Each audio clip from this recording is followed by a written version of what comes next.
Assalamualaikum warahmatullahi wabarakatuh. Saya Sisi Triani. Di sini saya akan mengulas kembali potret pendidikan Indonesia dari masa kolonial sampai saat ini. Yang mana pendidikan di Indonesia mempunyai sejarah yang cukup panjang. Peperangan dan penjajahan mewarnai perjalanan menuju kemerdekaan Indonesia.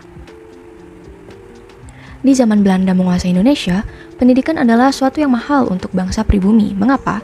Karena sekolah-sekolah yang didirikan pada masa penjajahan Belanda pun mulanya hanya bisa dirasakan anak-anak golongan bangsawan, priai, dan pegawai negeri saja.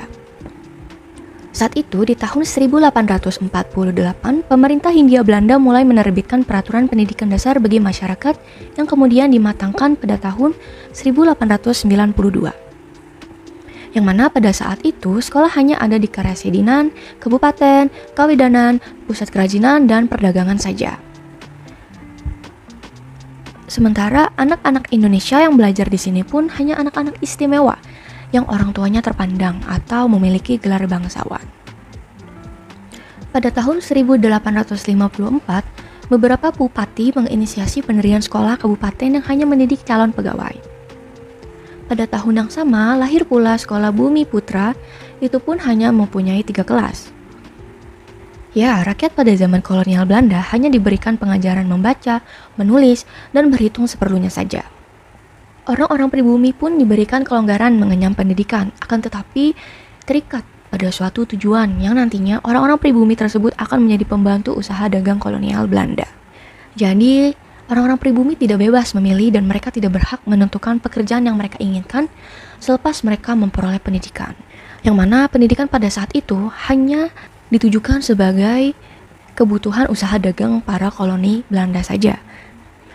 Sementara itu, seiring berjalannya waktu, pada tahun 1920, lahirlah cita-cita baru untuk perubahan radikal dalam pendidikan dan pengajaran. Yang mana pada akhirnya tahun 1922 lahirlah Taman Siswa di Yogyakarta. Taman Siswa menjadi gerbang emas bagi kemerdekaan dan kebudayaan bangsa. Mengapa? Karena hadirnya Taman Siswa ini sebagai jiwa rakyat untuk merdeka dan bebas, tanpa tuntutan, tanpa ada tekanan dan ikatan yang nantinya bisa menentukan arah dan tujuan mereka selepas dari sekolah ini. Taman Siswa ini didirikan oleh Ki Hajar Dewantara yang mana memiliki prinsip dari semboyannya, yaitu Ingarso Sung Tolodod Ing Madya Mangunkarso Tutwuri Handayani. Yang mana prinsip ini berlaku bagi pendidik dan murid di Taman Siswa. Prinsip ini bermakna bahwa di depan memberi teladan, yang berarti sebagai pendidik harus bisa menjadi teladan yang baik untuk siswanya, baik dari penampilan luar maupun dalam, serta apa yang dikeluarkan dari dalam keluar. Sementara di samping memberikan semangat dan mengayomi peserta didik, dan di belakang memberi dorongan berbentuk motivasi. Baik, penjelasan sebelumnya adalah perjalanan pendidikan sebelum kemerdekaan Indonesia. Nah, bagaimana setelah Indonesia merdeka? Setelah Indonesia merdeka, Presiden mengangkat Ki Hajar Dewantara sebagai Menteri Pendidikan pertama dengan semboyannya yang kita kenal sampai sekarang, yaitu Tutwuri Handayani. Sejak saat itu, rakyat Indonesia bebas dan merdeka dalam memperoleh pendidikan dan pengajaran. Sekarang, anak-anak sudah memiliki kebebasan penuh dalam artian merdeka belajar. Mereka merasakan pendidikan tanpa harus ada lagi kekangan dan doktrin dari siapapun. Anak bisa belajar dengan tenang dan belajar sesuai dengan bakat dan minatnya.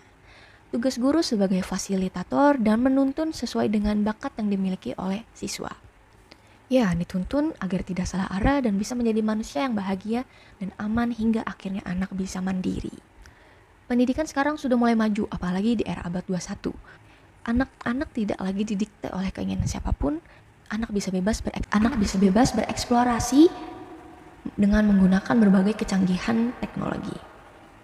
Anak bebas memilih keahlian dan nantinya juga bisa bekerja sesuai bakat dan keahlian yang mereka miliki, tanpa harus terikat dan terkukung oleh intimidasi dari kaum komunis yang harus menjadi pembantu usaha dagang.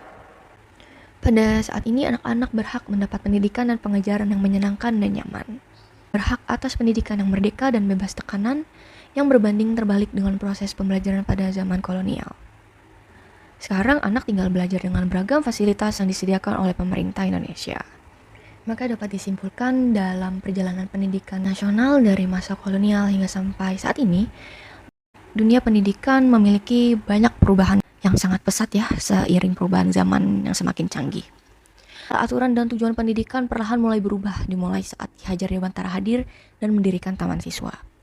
Anak-anak bebas belajar dengan fasilitas yang disiapkan, dan guru sebagai fasilitator menuntun anak agar sesuai dengan kodratnya, tanpa tekanan dan pembatasan. Dengan istilah yang sekarang kita kenal dengan merdeka belajar. Sekian pengulasan kembali perjalanan pendidikan nasional yang bisa saya sampaikan. Mohon maaf apabila terdapat kesalahan dalam penyampaian. Terima kasih. Wassalamualaikum warahmatullahi wabarakatuh.